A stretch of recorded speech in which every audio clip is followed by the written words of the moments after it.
Dahil sa kabi-kabilang mga akusasyon, nagsalita na si Senador Jinggoy Estrada hinggil sa pagkakadawit niya sa multi-billion pork barrel scam. Kasabay nito, ibinulgar din ng senador ang mga maanumalyang transaksyon at paglabag ng kapwa nito mambabatas at ilang opisyal ng pamahalaan.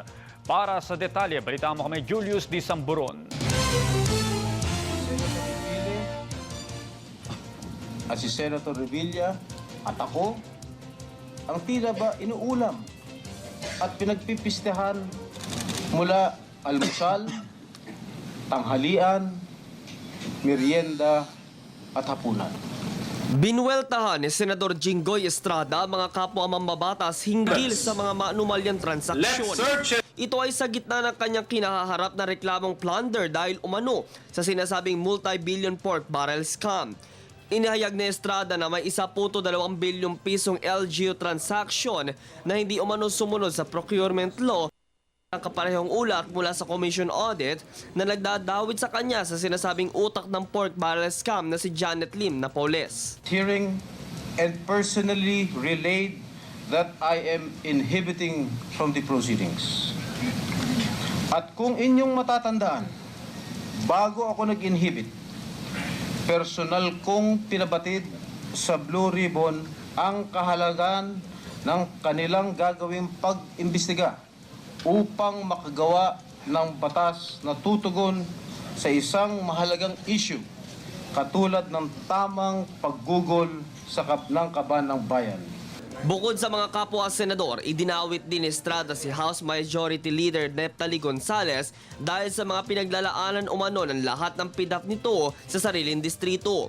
Ani Jinggoy, lumabas na ghost projects ang ilang transaksyon dito na aabot sa 28.7 million pesos. Gusto ko pong participate sa pagdinig patungkol sa PIDAF, but my lawyers pleaded with me not to. Mga questionabling supplier at paglabag sa procurement law ang namayani sa kabuuang speech ng senador. 3.6 million pesos considered questionable as the suppliers were not legally and or physically existing. Hindi po matagpuan ang mga suppliers. Sunod-sunod din ang inilabas na banat nito sa ilang opisyal ng pamahalaan. Pahayag ng senador na bigyan sana sila ng pagkakataon para harapin ang mga akusa sa kanila.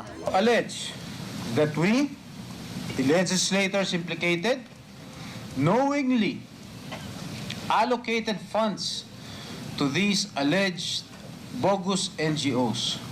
Maaalalang ika-16 ng Setyembre nang sampahan ng Department of Justice ng kasong plunder sina Senador Estrada, Enrile, Revilla at ang kontrobersyal na negosyanteng si Janet Lim Napoles, maging ang ilang pang dating mambabatas at mga individual kaugnay ng pork barrel scam. Para sa Telebisyon ng Bayan, sa ngalan ni Dina Pagibitan, ako si Julius D. Samburon.